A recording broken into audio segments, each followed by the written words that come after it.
지금 저 계단을 내려가면 바로 회전문을 나오는데요.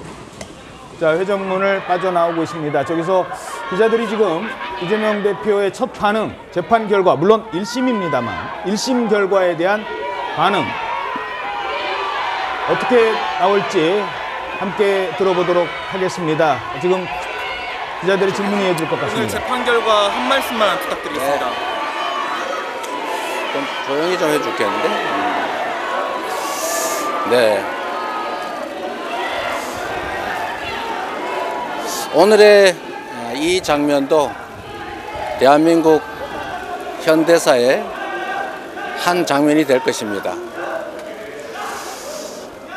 현실의 법정은 아직 2번 더 남아있고, 그리고 민심과 역사의 법정은 영원합니다. 항소하게 될 것입니다. 기본적인 사실 인정부터 도저히 수긍하기 어려운 그런 결론입니다. 우리 국민 여러분께서도 상식과 정의에 입각해서 판단해 보시면 충분히 결론에 이르실 수 있을 것입니다. 고맙습니다.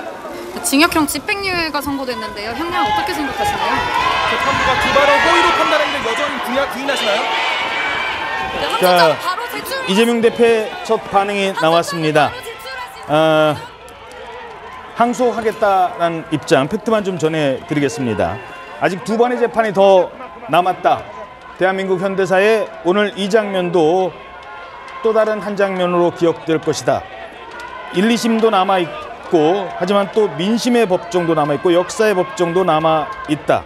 가장 중요한 반응 가운데 하나는 도저히 수긍하기 어려운 결론이다 라는 반응을 보였습니다. 징역형이 선고됐습니다.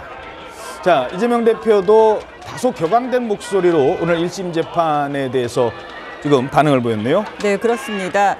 법원에 오늘 전해지고 있는 법원의 판단에 대해서 먼저 좀 정리를 다시 한번 해드리겠습니다. 법원은 김문기 처장을 몰랐다는 발언이 허위사실이라고 확인은 했지만 허위사실 공표는 아니라고 했고요. 또 해외에서 골프를 친 건 유동규, 김문기뿐 하위 직원이라 몰랐다는 그 발언 자체가 허위라고 봤습니다. 그리고 허위사실 공표가 아니라고 하면서 이 엄격 판단해야 한다는 그런 단서를 달았고요. 그리고 백현동 부지 용도 변경에 관해서는 법원은 국토부 요구에 따른 것이 아니라고 판단을 했습니다. 법원은 백현동 용도 변경이 성남시 자체 판단에 의한 것이고, 그리고 이재명 대표가 백현동 부지 발언을 허위라고 한다라고 판단을 했습니다. 이 법원은 지금 이 대표에게 징역 1년에 집행유예 2년을 선고하면서요. 선거 과정에서 유권자가 올바른 선택을 하지 못하도록 하여 민의를 왜곡했다고 밝혔습니다. 자, 허지원 변호사님, 이재명 대표의 반응 어떻게 분석하십니까? 이재명 대표로서 할 수 있는 최선의 반응이라는 생각이 듭니다. 일단 항소할 의지를 밝힌 것으로 봐서 항소심에서도 동일한, 좀 더 내용은 보강이 되겠지만 동일한 취지로 지금 인정된 사실들에서 부인하는 주장을 이어갈 거라는 생각이 드는데요. 만약 그렇다고 하면 항소심에서 감형을 할 수 있는 요소가 사실상 지금으로서는 제 기준에서는 많이 보이지 않는 상황입니다. 왜냐하면 이 본인이 반성을 하고 1심에서 인정된 부분에 대해서 반성을 하고 인정을 한다든가 이런 요소가 있어야지 공직선거법상 허위사실 공표죄에서 양형의 요소를 유리하게 참작이 될 수 있을 것인데, 항소심에서 무죄로 판단되지 않는 한 이 징역형의 집행유예를 감형할 수 있는 요소로 작용할 수 있는 요소는 일단 인정된 사실관계가 뒤집히지 않는 이상 사실상 본인의 반성이나 자인밖에 없는 상황이라는 생각이 들어서요. 만약 이 기조를 이어간다고 하면 항소심에서도 지금 나온 형과 대동소이한 형이 선고될 가능성도 배제할 수 없다는 생각이 들고, 그렇기 때문에 이재명 대표는 더욱더 무죄를 위해서 치열하게 공방을 벌일 거라는 생각이 듭니다. 자, 오늘 쟁점이 됐던 부분은 김문기 모른다, 그리고 백현동은 국토부의 협박 때문이었다. 근데 적어도 김문기 모른다는 허위사실 공표에는 해당되지 않는다고 했고, 물론 판결문을 좀 더 분석해야 되겠습니다만 재판부가 오늘 판결에 정점을 뒀던 거는 아무래도 백현동 관련 협박이다라는 부분인 것 같습니다. 자, 일단 이재명 대표의 반응 다시 한번 좀 들어보도록 하겠습니다. 잠시 뒤에 다시 한번 좀 들어보시죠. 일단. 그리고 민심과 역사의 법정은 영원합니다. 항소하게 될 것입니다. 기본적인 사실 인정부터 도저히 수긍하기 어려운 그런 결론입니다. 우리 국민 여러분께서도 상식과 정의에 입각해서 판단해 보시면 충분히 결론에 이르실 수 있을 것입니다. 네, 형량 어떻게 생각하시나요? 재판부가 기발하고 허위로 판단했는데 여전히 부인하시나요? 자, 이재명 대표의 정치적 명운이 걸린 4개의 재판 가운데 오늘 첫 재판이 열렸고, 물론 1심에서는 징역 1년이 선고가 됐습니다. 이재명 대표는 항소하겠다는 뜻을 즉각 밝혔습니다. 자, 여기서 다시 한번 그 발언, 논란이 됐던 발언 다시 한번 들어보겠습니다. 아무래도 재판부가 유죄로 판단한 부분이기 때문에 국토부와 관련된 협박이 있었다는 그 발언 다시 한번 들어보시고 여러분도 판단해 보시기 바랍니다. 전혀 사실이 아닙니다. 그거는 국토부가 요청해서 한 일이고, 국토부 장관이 도시관리계획 이거 변경 요구하면은 지방자치단체장은 반영해야 된다. 의무조항을 만들어놨습니다. 이걸 가지고 만약에 안 해주면 직무유기 뭐 이런 걸 문제 삼겠다고 협박을 해서.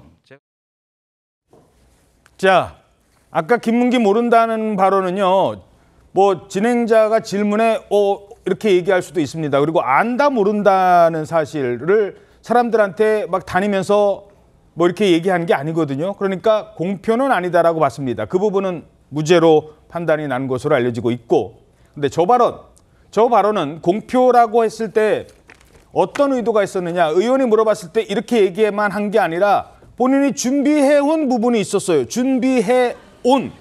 이건 공표에 해당될 수 있다라는 그런 판단을 하게 된 거 아니겠습니까? 그렇습니다. 사실 지금 이 사건이 이제 공직선거법상 허위사실 공표다 보니까 왜 이 대표가 과거 한번 기소가 됐다가 대법원에서 기사회생한 사건이 있지 않았습니까? 당시 대법원이 어떤 방송 토론에서는 이 즉흥성 때문에 어느 정도 약간 사실과 다른 발언도 허용 여지가 있다. 권순일 대법관 당시. 그렇습니다. 어떤 표현의 자유를 폭넓게 허용한다는 그런 취지로 무죄 판결을 해서 이번 같은 경우에도 이제 그런 여지가 적용될 수 있지 않을까라는 예상이 일부 있었는데 재판부가 아니라고 왔습니다. 당장 그때하고 이제 형태가 가장 다른 게 바로 발언의 준비성 그 부분에 있습니다. 당시에는 어떤 준비되지 않은 뭐 사회자라든지 상대편 후보의 질문에 대한 답변이었다고 한다면은 이번 같은 경우에는 아까 보신 화면에서 보신 것처럼 판례를 준비를 해왔었습니다. 예. 당시에 용도 변경 과정에 대해서 국토부의 협박에 의한 것이다. 그런 내용을 설명하기 위한 그 얘기를 판례까지. 하겠다고 준비를 해갖고 온 거예요? 그렇습니다. 그렇게 봤을 때 이런 발언은 어떤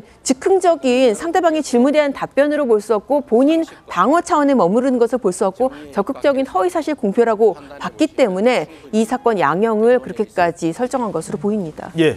자, 장현주 변호사님 네. 어떻게 분석하십니까? 글쎄요, 일단 고 김문기 처장을 몰랐다라는 건에서는 지금 허위사실 공표를 보지 않은 것으로 보이고, 그러나 백현동과 관련해서는 협박이었다라는 발언을 허위사실로 인정하고 지금 징역 1년에 집행유예 2년이 나온 것으로 보이는데요. 물론 판결문 전체를 좀 뜯어봐야겠지만 일단 양형이 다소 좀 중하다라는 생각은 분명히 듭니다. 일단 벌금형을 대부분이 예상하셨던 것에 비추어 봤을 때는 사실상 징역형에 집행유예가 붙었다고 하더라도 사실상 실형이 나온 것이기 때문에 왜 이렇게까지 양형 기준이 높아졌는지는 판결문을 좀 분석해 봐야겠다라는 생각은 드는데요. 그렇다 하더라도 이재명 대표가 밝힌 입장과 같이 본인이 무죄를 주장하는 입장은 저는 변함이 없을 것으로 예상이 되고, 특히 이제 상식과 정의의 판단을 맡겨야 된다라는 취지의 이야기를 했기 때문에 결국 항소심에서도 특히 백현동과 관련해서 이 협박이라는 표현 자체가 심리적인 압박을 과장한 표현이었다라는 점도 고려를 해서 분명히 더 치열하게 아무래도 법리적으로 공방을 벌이지 않을까라는 생각 듭니다. 예.